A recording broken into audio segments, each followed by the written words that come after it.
Hello everybody and welcome to the second stage of the voting process for the 4-year anniversary awards ceremony. Yep, the first round is complete. We're on to round 2.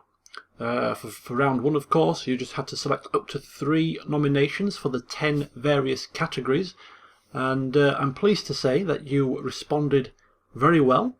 I got tons of responses and enough that we could have all 10 categories be represented by some finalists. So all categories will go ahead, which is good to see. In addition to the nominations and selections that you did make, you also, some of you, most of you actually in fact, sent through some sort of message, some sort of thanks, appreciation for what I've done over the past 4 years, and that was absolutely great to see, heartwarming, and I thank you from the bottom of my heart for what you've said and what you've expressed. So thank you for that. So the second phase then of the award ceremony is it's quite simple really. We have finalists. From the nominations that you made and the selections that you made, I looked at them and totaled them up and picked the top 3 for each category. Now in a couple of categories there's actually 4 finalists instead of 3, and in one category there's actually 5 finalists. That was because third place was tied between multiple choices. So rather than actually shortlist it down to 3 and pick one out of the tied third places, I just put them all in. So there's a couple with 4 and a couple with 5, but ultimately there's going to be mainly 3 finalists in each category, and all you have to do is pick the number 1, the top dog in each category. Which one should be the winner? There can only be one. So the way that you can vote is very simple. Every category has its own poll, and that poll will be accessible to you via a link in the description. So in the link of in the description of this video there will be 10 links to 10 polls for the 10 categories. You have to click through to each poll individually and then make your final vote. It shouldn't take you too long, should be quick and easy, and then I will announce the winner.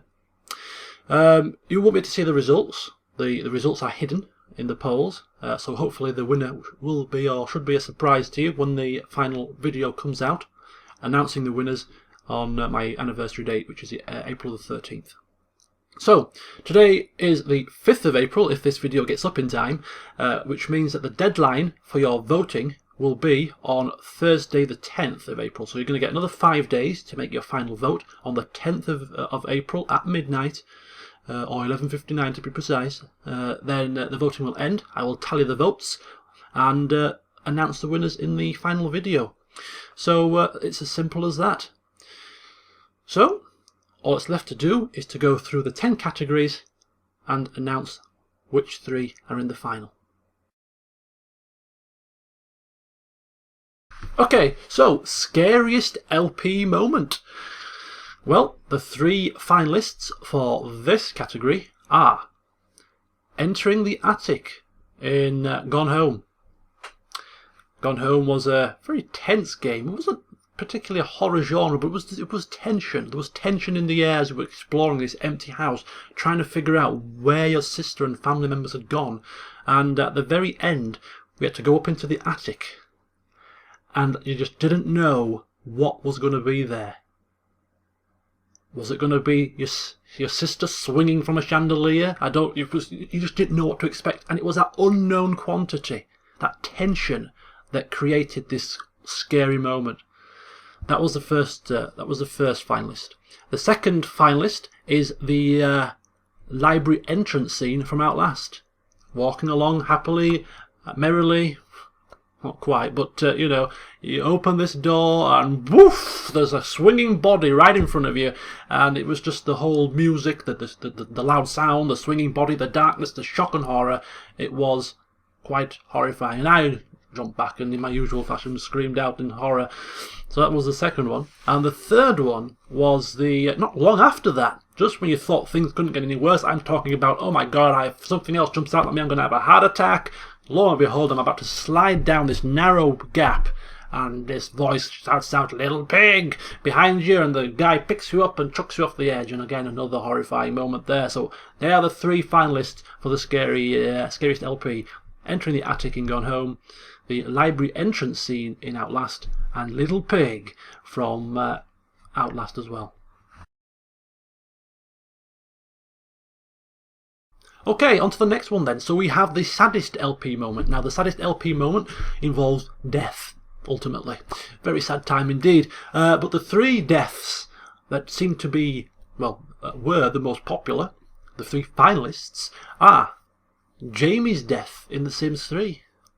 This much-loved Sim lived out a happy life. She brought a bit of vigour and joy to the LP with her dancing to classical music in the morning, her piano playing, guitar playing solos. She was the bright, life and soul of the party.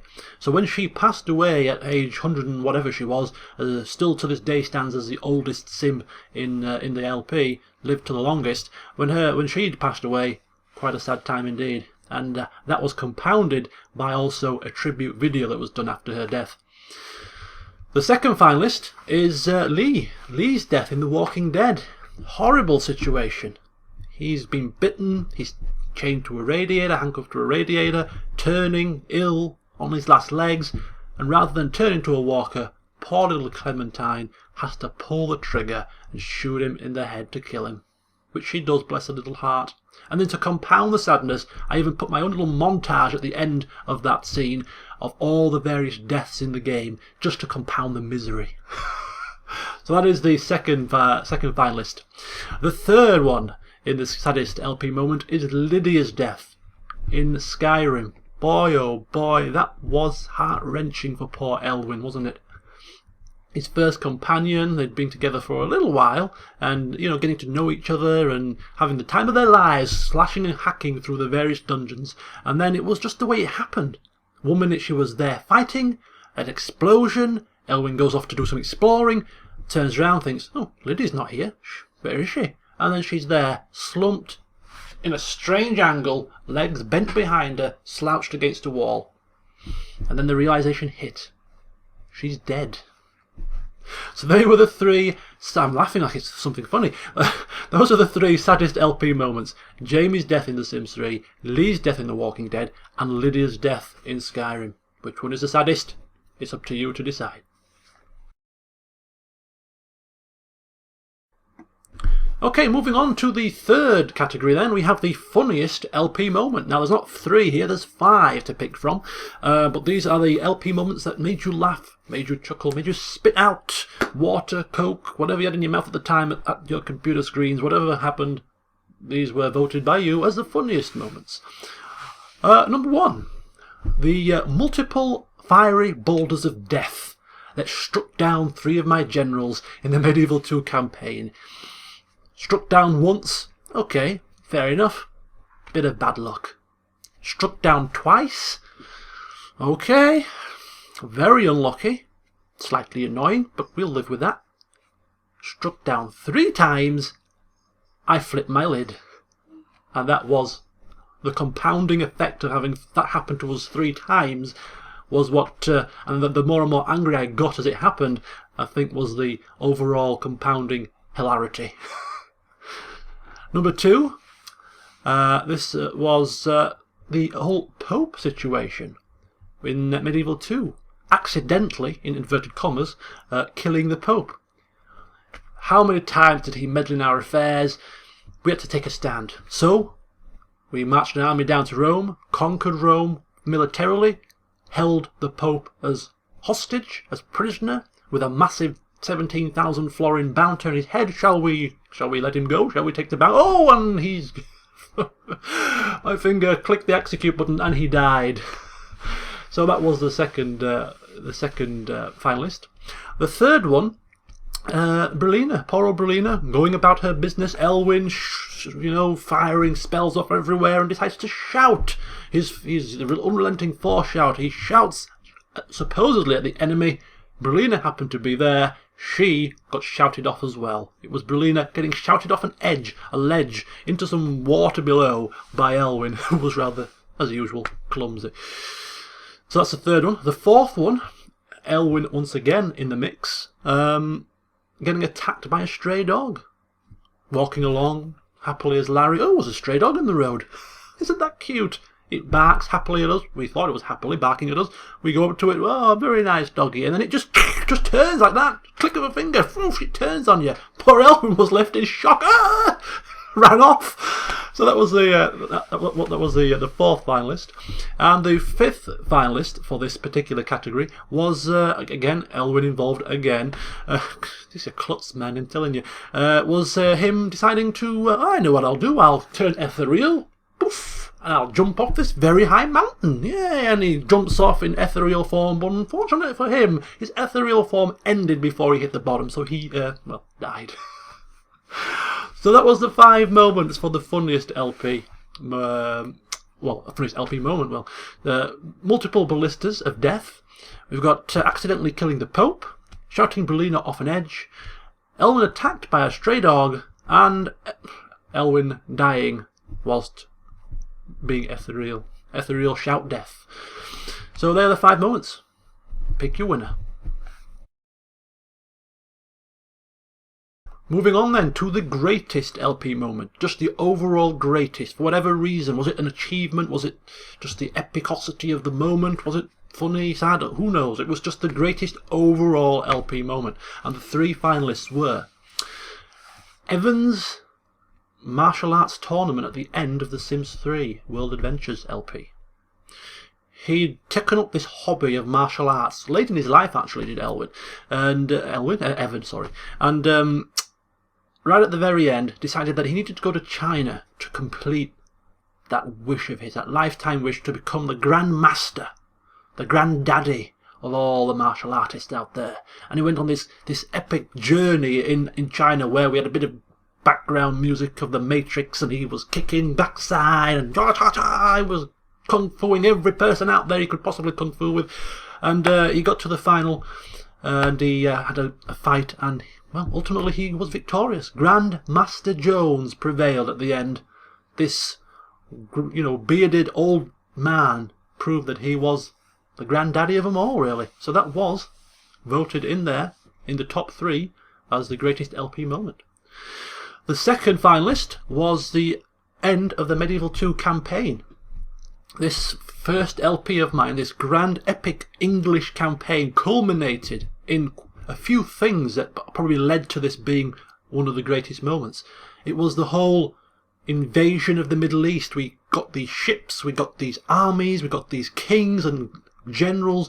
These generals were sons and cousins and nephews of famous generals of times gone by. They all converged together, sailed into the Middle East for this grand epic invasion to finish off the campaign. We had a grand fight in Jerusalem to capture it. The king died in his bloody headstrong ways, and then the LP ended in that vein. So it was a culmination of the way it ended with the invasion, and also just the whole the outcome, the fact that the campaign had ended, and we were victorious. This journey that we'd been on had come to an end, a fitting end and a great end, and that was, I assume, why it was voted up there as one of the finalists.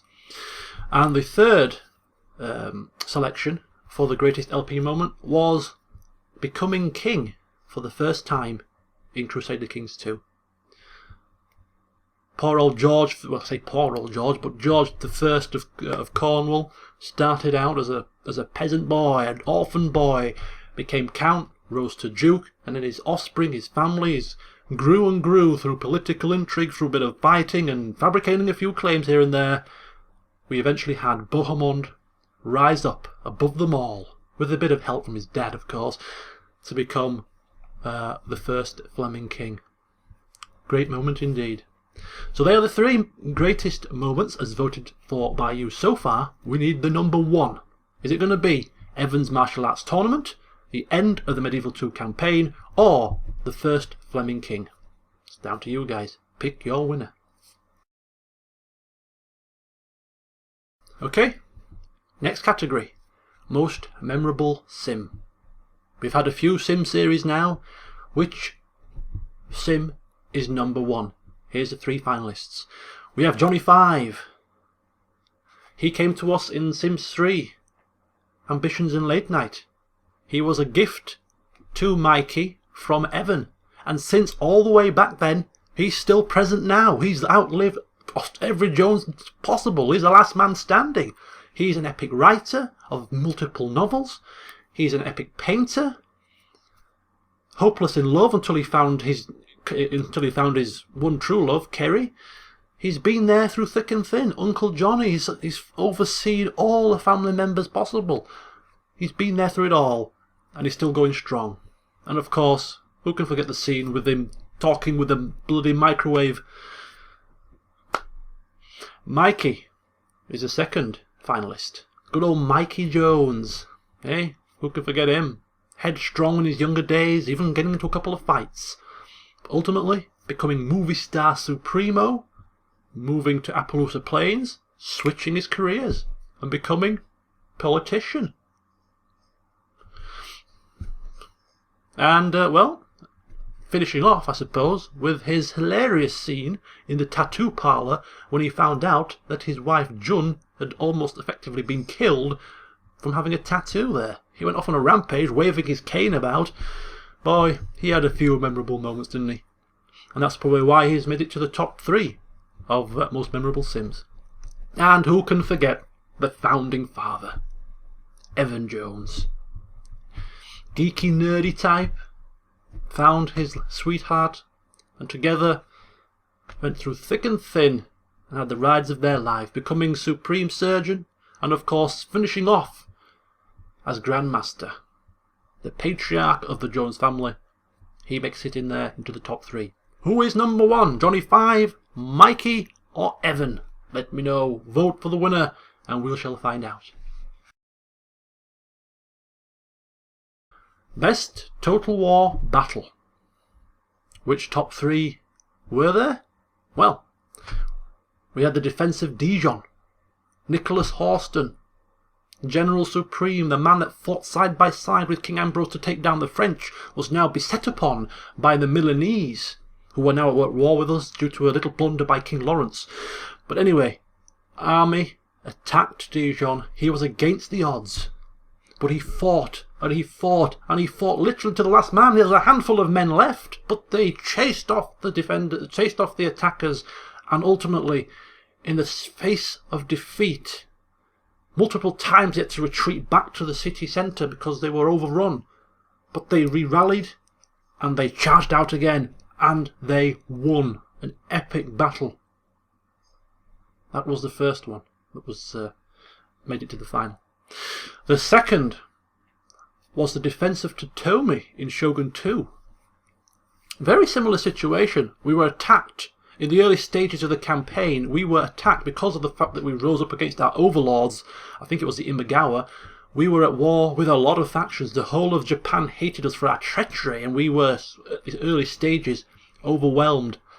I can't remember exactly who it was. Was it the Imagawa and the Takeda that attacked the gates of Totomi together, 2 versus 1? And if we had lost that fight, we could have well lost the campaign because we were hanging on for dear life as it was. But after an epic, hard-fought, ground-out battle in the castle itself, another army was down in the trees somewhere. We had to sally forth and go and beat them back. And ultimately, again, a costly victory, a hard-fought victory, but another good defence that I think turned the campaign around, which allowed us to progress on to ultimate victory. That was the second one. And the third finalist is a combination of battles. In Medieval 2 Total War, it is repelling the Danes at, was it Antwerp? I think it was Antwerp. Or was it Bruges? I think it was Antwerp. Anyway, it was Simon Maitland, God bless him, had to repel wave after wave after wave after wave of Danish armies. Not once, not twice, bloody 5, 6, 7 times they sent an army against his gates, and 7 times he repelled them. Not just one battle, it's the culmination of the whole 7 of the bloody things, or however many there were, that led to this being chosen, I imagine, with just the sheer dogged determination of the man to repel so many Danish forces. They whittled themselves down, throwing themselves at our gates, until the King Ambrose decided to launch an attack of his own, and together him, Nicola and Simon Maitland took the attack to the Danes and ultimately vanquished them. But yeah, repelling the Danes numerous times was considered to be a great feat in Total War battles. So they're the three finalists. Which one shall win? The defence of Dijon, the defence of Totomi, or repelling multiple waves of Danish forces? Okay, moving on then to Best Villain. Getting down to the final crux now of the awards. The best villain, the best bad guy, faction, whoever it might be in any of the series that we've done, any of the LPs. They are the finalists, and there's 4 of them for this one. Popeface in Medieval 2. Not just one. No. It would be not quite as epic if there was just one Pope that meddled in our affairs. But there were numerous that wanted to excommunicate us, wanted to bloody send crusades against us, wanted to just basically stick their nose in our business. So ultimately, the papacy as a whole were a great considerable threat, annoyance, and a great villain in the Medieval 2 campaign. Speaking of the Medieval 2 campaign, the second finalist for this one is the Danes. The Danes. Why were they so good a villain? Why were they a memorable foe? Well, first of all, we were friends, we were allies, and then just all of a sudden, boom, they turned on us like turncoats, like dogs, when we were already at war, sticking a knife in the back.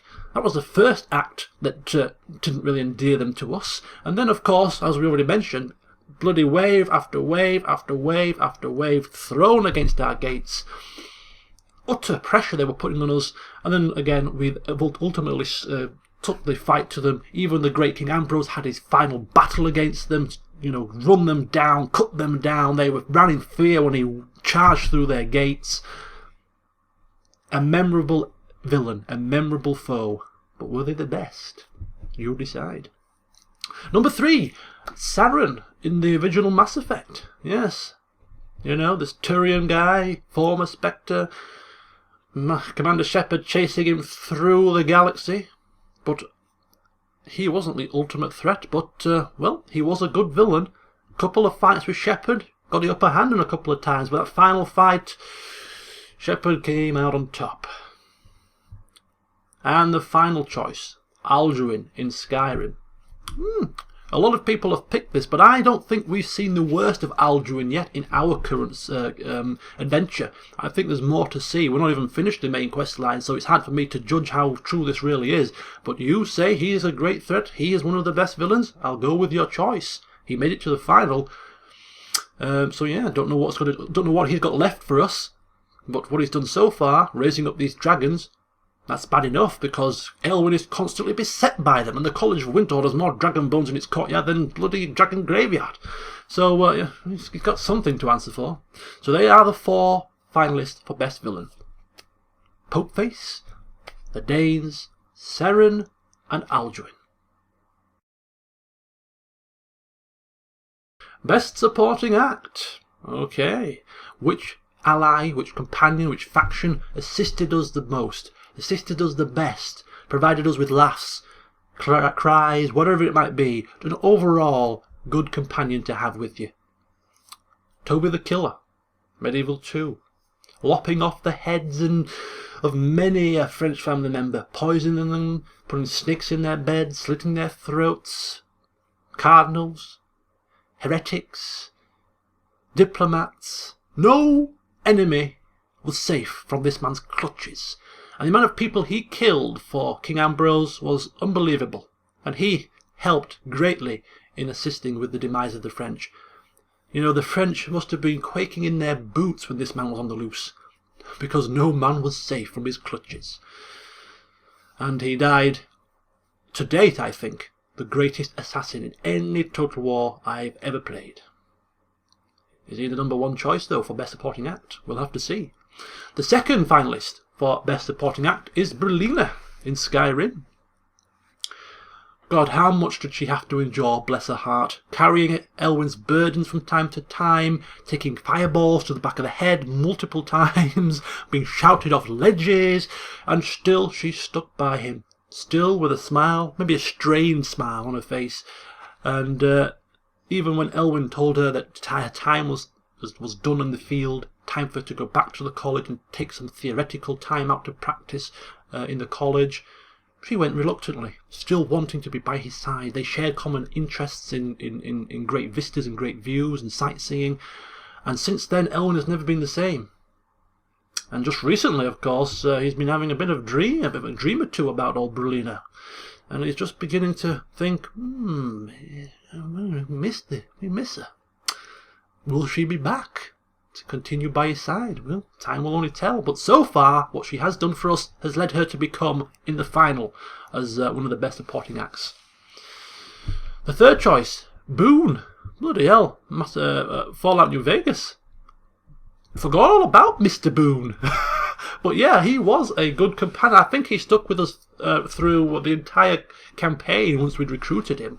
And it was just his tenacity, I think, that was great to see. Running in with shotguns, miniguns. I remember in one dungeon or one vault that we went into, he went on a complete rampage. I don't even know where he was. All I could hear is gunshots, shouting, and then he just walked out as if he was just continuing on a Sunday stroll. Pile of bodies where he'd just been.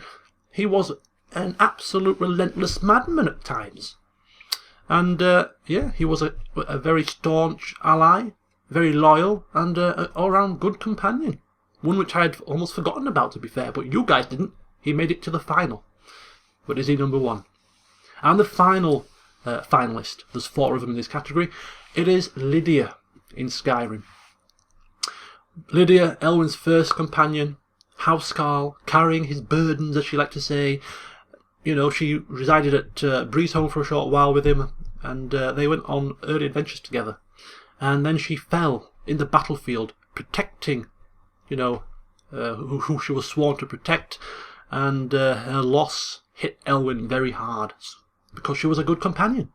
And so much so that when Brulina was recruited as the next companion, Elwyn kept calling Brulina Lydia for some time, because he just couldn't get her out of his mind. So yeah, she made it to the final as 4 finalists for Best Supporting Act. Toby the Killer, Brulina, Boone and Lydia. Which one is the number one?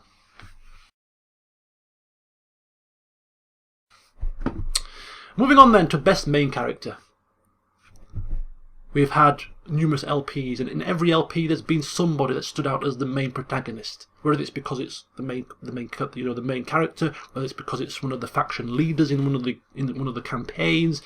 There's always been one main character. But which one is the best?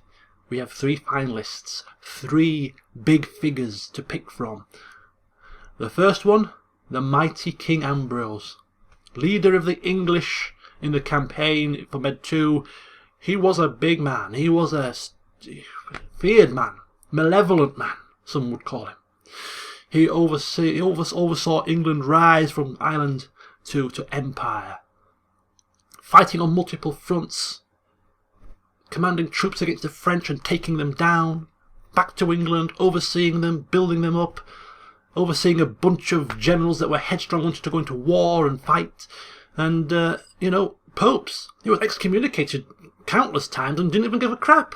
Excommunicate me, whatever. Crack on, I'll just assassinate the Pope and take his land, you know what I mean? took Milan and executed the Pope. Oh dear, he did it all. Toby the Killer was his best spy. He had him go, best assassin, had him go and kill off a few French family members for fun. He even saw an English Pope, the first English Pope in the papacy. Truly great achievements. And when he died after his final battle, as he rode into the Danes' gates at the age of 60 odd or 59, whatever he was, you know, chopping them down after his great speech, it was an epic moment. And when this man died, it was a sad time. He was a truly great figure, and I think to this day the best Total War general I've ever commanded, either on or off camera. Great man. Second choice, Elwyn. Elwyn is up there. The Archmage Elwyn of Winterhold. Orphan boy himself. Found out he had some magical talent, almost got his head chopped off, but was saved by a dragon that landed on top of a tower, and it was a rather lucky turn of events. And then he's trekked through Skyrim, building up his proficiencies, occasionally, but ultimately became the Archmage of the college, and to this day he's still an ambassador, trying to bring good upon the name of the College of Winterhold, and long after he's finished adventuring and saving the world, if that doesn't turn the people of Skyrim towards the college and think, you know what, these mages aren't so bad, then he's got other tricks up his sleeve. He's got museums to plan for. He's got alchemic, emporiums of magical artifacts to set up, all in the name of trying to build up the college's reputation. Mages represent, reputations in general. And then of course his quirks, his disdain for water and getting wet and dirty, his tendency to run away in fear when he gets attacked, running behind the skirts of Brelina or behind his hired help, Fluffy. Oh dear, he's got a few quirks, a few little intricacies that just make him unique. Because who wants an archmage that's boring and can slosh and slash and kill everything in sight without batting an eyelid? We want somebody with a bit of character, and I think he's got that. Likes a bit of wine every now and then, spice wine. Likes to read, and he's got his quirks, shall we say? So yeah, endearing character, and he is in the final. And finally, we have number 3, the third finalist. We have Mass Effect Commander Shepard. No surprise really. The man saved the galaxy from Reapers. What more is there to say? And yeah, he was an able leader, able to hold together a crew of various races and species, and get them working at their peak, at their best, keeping his cool most of the time. He was a cold man when he needed to be, but also a very loving man and caring for his companions. Always put his companions first, and he tried to please everybody where he could. But he had some tough decisions to make, and he made them and stood by them. Not one to flaunt his role. And yeah, a very memorable man, and I assume that is why he's made it into the final 3. So there you go, the 3 finalists for Best Main Character. A very tough choice, I think, this one. One of the toughest. We've got King Ambrose, we've got Elwyn, and we have Commander Shepard. But as I always say, there can only be one winner. Make your vote. Which one is the number 1?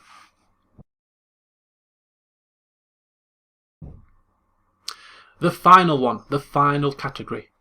Best LP. The big daddy of them all. Which LP is the best? We have 3 finalists. You have the unenviable task of picking one. We have Skyrim. It's still going. It's been going for a long time. Over 2 years. Part 380 something we're up to now, and we're still going strong. Elwyn has not finished. We've had ups, we've had downs, we've had rounds and rounds, happy times, funny times, great times. We've had it all. And the campaign still rages on. Elwyn is not done, his work is not done. Is this the best LP out of them all? Medieval 2 Total War, the English campaign. That was another long one. No Skyrim, don't get me wrong, but it went on for some time, just under a year. And, well, we had it all there. We had characters, we had great kings, we had great assassins in Toby, we had great generals in Nicholas Horston and Simon Maitland. Memorable characters throughout the reign of the various kings. King Jacob with his reforms, the last king that got killed in the battle for Jerusalem. It was just a memorable campaign. The Danes launching their attack on us, backstabbing us. The French and their bloody dastardly ways. The Hungarians right at the end, sticking the knife in as well. The Milanese. King Lawrence and his hapless campaign into the Middle East. Come back, started the war with the Milanese. It was just, the campaign had so many memorable features to it that this is why it's made it to the final. But is it the number 1? Decide. Vote. And the final finalist was Crusader Kings 2. The Fleming Dynasty. A great game. It really didn't take me much to bring out the game's best qualities, because the game went hand in hand with my LPing style. I love to RP, try to bring characters to life, and that game is perfect for it, with the traits, the intrigue, the politics of it all, how the characters interact with each other. It's just conducive to how I love to LP and RP. and that must have shone through the campaign because it was very enjoyable. It's made it to the final. You must think it was good too. We had great characters and memorable characters in that campaign as well. George of Cornwall rising up from orphan to duke. The capture of Normandy by assassinating a child and having his sister Hermione marry Ambrose.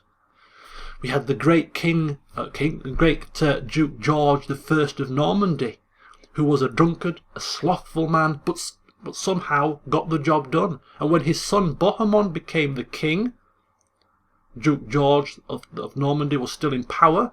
He made sure that his son's vassals that were a threat were put to the sword. He must have executed and had assassinated about 4 or 5 vassals of Bohemond that were just troublesome. He was still conquering land for his son's future, and he was the Tywin Lannister of the Fleming dynasty. His son was king, but he pulled the strings. Mitrofan capturing Brittany, the claim for the whole of Brittany. I mean, as I say, just so many memorable characters, a memorable campaign, and it was one of the finalists. It is one of the finalists. So Skyrim, Medieval 2 Total War, or Crusader Kings 2, which one is the number one? So there you have it. 10 categories, a whole host of finalists, but you have to pick one in each category. It's going to be tough. As I said in the beginning, the way to vote, go to the description of this video now and look at the polls. 10 polls for the 10 categories. Pick one winner. The deadline, as I say, 10th of April. And then on the 13th, the winners will be announced. And we'll see which moments, which characters, and which LPs stood out. Thanks for watching, and I urge you all, please just take 5 minutes out of your time to make these final votes. I look forward to seeing the results. I'll see you soon.